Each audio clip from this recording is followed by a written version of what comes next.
and welcome back to Football Made Simple. It wasn't too long ago when most sides' overwhelming goal contribution came solely through the centre forwards, with the wide men primarily expected to hug the touchline and provide the delivery into the forwards. However, in recent seasons, we have seen this begin to shift, with wide men playing a bigger and bigger role in the scoring process. So what tactical changes have led to the rise of inside forwards and inverted wingers? And how has this affected their goal scoring? Let's take a look. And when discussing the rise of inside forwards, we will use stats at certain points. And a great way you can get stats, match updates, news updates, and more for your favorite sides is the OneFootball app. It's the best football app, and you can get it absolutely free for Android and iOS through the link in the description below. The importance of the inside winger is clear when looking at the changes in goal scoring in the Premier League over the last 18 seasons. When looking at how many of the top 10 scorers for each season came from either a centre forward or a winger, we can see that in the 2000s it was almost exclusively through centre forwards.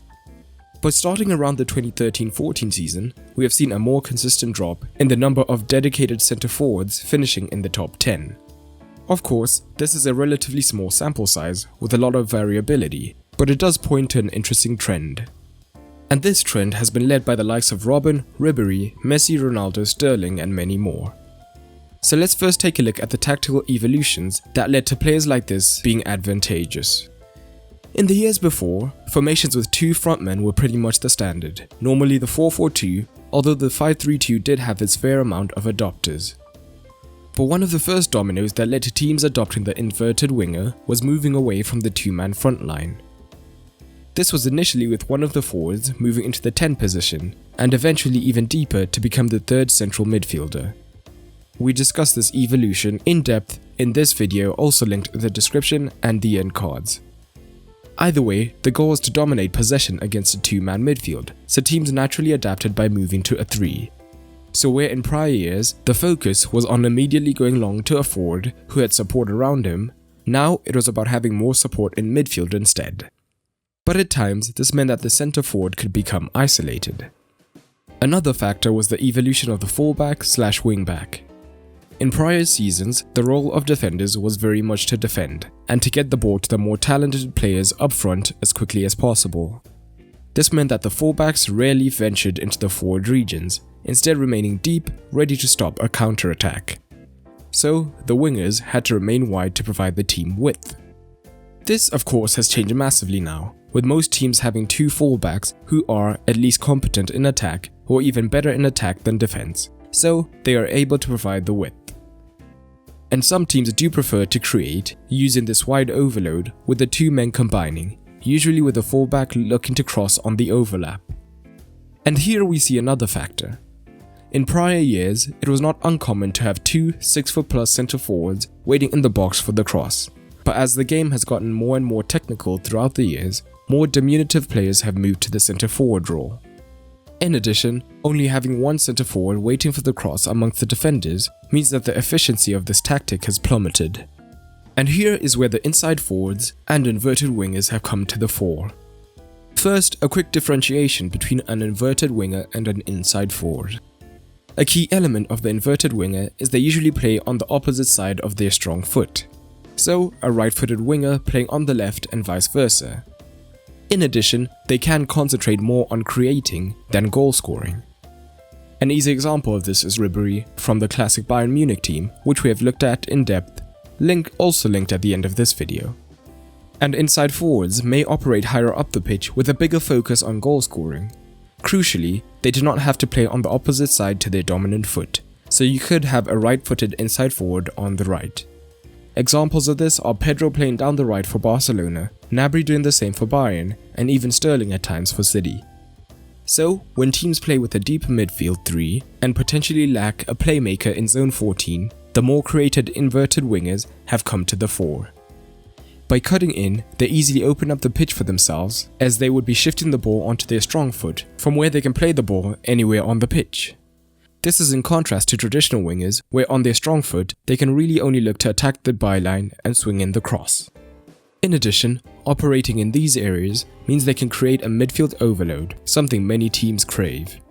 An easy example of this is in the early 2010s, where City often lined up with David Silva on the right and Nasri on the left on paper. They would both then look to move infield as soon as possible, however, to let their creative tendencies thrive, so they were more of inverted wingers. Bayern's Ribéry is also a great example, as he had a bigger emphasis on creating than scoring. But some managers opt for a different route. The one centre forward can often become isolated in this shape, and having only one goal threat is not viable. So instead they opt for inside forwards who operate much higher in the half spaces. Their positioning here means that if teams do want to go longer, the centre forward has men he can look to knock it down to. But the main reason is that from here they can be a goal threat, whether cutting in on their strong foot or attacking down the half space on their strong foot and having a shot from there. A good example of this is Robben, who in contrast to Ribéry had a bigger emphasis on goal scoring. And usually, playing against a two-man backline can cause overloads centrally, leading to many goal-scoring opportunities on either side. Having a central three also means that when the ball is wide with the fullbacks, instead of having 2 targets, they now have 3, giving them the best of both worlds. Easy examples of this use of inside forwards are Klopp's current Liverpool side and Ancelotti and Zidane's Madrid sides, with both Bale and Ronaldo operating in more goal-scoring capacities than creative ones. We also see that both sides have outstanding attacking fullbacks, and all 3 forwards look to attack the crosses. And playing with inside forwards has also led to the rise of the false 9. With the centre-backs pinned deep by the inside forwards, the 9 can look to drop away from the centre-backs to get time on the ball in zone 14. Or, better yet, they can drag a centre-back deep, making space for the inside forward to run into. This is why we have seen a rise in more hard-working creative centre-forwards who have less emphasis on goal scoring. Examples are Firmino and Benzema sacrificing themselves and dropping deep to allow the inside forwards ahead of them to thrive. As Pep City have evolved this season, and last, with inverted inside forwards, Jesus has also been willing to perform a similar role to release Sterling and Mahrez. It will be interesting to see how this evolution affects future generations. There are still plenty of traditional forwards 23 and under, like Haaland and Calvert-Lewin. But the inside forward is still on the up and up, led by the likes of Mbappe and Rashford. But what do you make of the rise of the inside forward? What other elements have I missed out? Drop it down in the comments below. And if you want even more content whilst helping to support the channel, consider checking out my Patreon at patreon.com/footballmadesimple. You'll get early access to videos, exclusive videos, as well as access to the upcoming FMS video podcast. And a big shout out to my current Patreons like Diallo Ibrahim and Elias, who have recently joined the Ultra tier. But that's all for today, and remember, keep it simple.